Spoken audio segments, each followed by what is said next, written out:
Shalom, selamat malam. Renungan malam ini, Sabda Bina Umat, Jumat 18 Maret 2022. Firman Tuhan malam ini terambil dari Markus 12 ayat 1 sampai 12. Demikian firman Tuhan. Lalu Yesus mulai berbicara kepada mereka dalam perumpamaan. Adalah seorang membuka kebun anggur dan menanam pagar sekelilingnya. Ia menggali lubang tempat memeras anggur dan mendirikan menara jaga.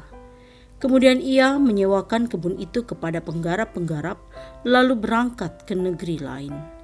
Dan ketika sudah tiba musimnya, ia menyuruh seorang hamba kepada penggarap-penggarap itu untuk menerima sebagian dari hasil kebun itu dari mereka.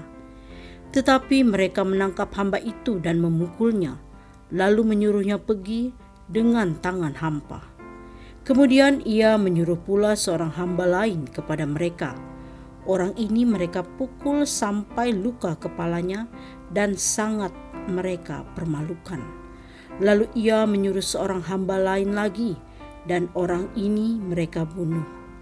Dan banyak lagi yang lain, ada yang mereka pukul dan ada yang mereka bunuh. Sekarang tinggal hanya satu orang anaknya yang kekasih. Akhirnya ia menyuruh dia kepada mereka, katanya, "Anakku akan mereka segani."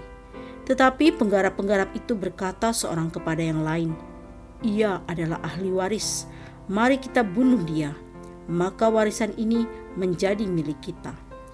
Mereka menangkapnya dan membunuhnya, lalu melemparkannya keluar kebun anggur itu. Sekarang apa yang akan dilakukan oleh tuan kebun anggur itu? Ia akan datang dan membinasakan penggarap-penggarap itu, lalu mempercayakan kebun anggur itu kepada orang-orang lain. Tidak pernahkah kamu membaca nas ini? Batu yang dibuang oleh tukang-tukang bangunan telah menjadi batu penjuru. Hal itu terjadi dari pihak Tuhan, suatu perbuatan ajaib di mata kita. Lalu mereka berusaha untuk menangkap Yesus, karena mereka tahu bahwa merekalah yang dimaksudkannya dengan perumpamaan itu.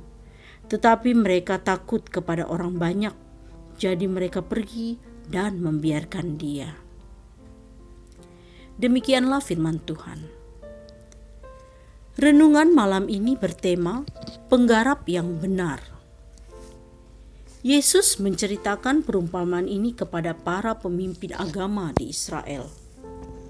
Para pemimpin agama dan orang-orang Farisi itu tahu bahwa pembicaraan Yesus ditujukan kepada mereka.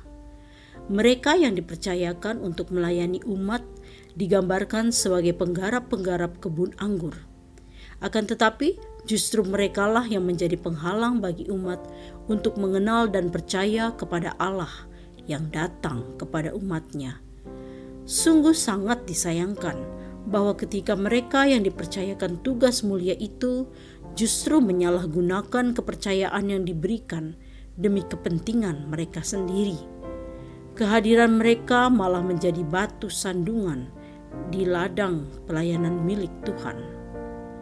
Gambaran tentang penolakan para penggarap terhadap kehadiran anak pemilik kebun anggur merupakan gambaran tentang penolakan para tokoh agama terhadap Yesus, Sang Putra Allah, yang berujung pada kematiannya di kayu salib.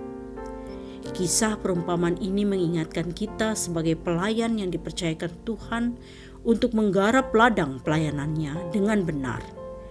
Tuhan menghendaki supaya kita tahu diri dalam melaksanakan tugas panggilan dan pengutusan yang dipercayakan kepada kita. Laksanakanlah tanggung jawab pelayanan dengan baik dan benar, seturut kehendak Tuhan, Sang Pemilik ladang. Pelayanan yang kita laksanakan harus menghasilkan buah yang baik, yaitu mengantar umat mengenal Tuhan, Sang Pemilik ladang. Pengenalan akan Tuhan menolong umat untuk menjalani kehidupan ini dengan baik dan benar, sehingga kehidupannya menjadi berkat bagi sesamanya.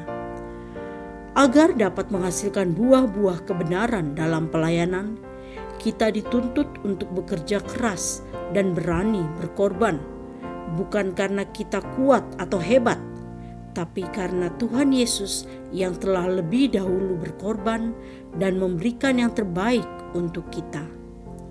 Karena itu, marilah kita memberikan pelayanan yang terbaik untuk kemuliaan nama Tuhan, Sang Kepala Gereja.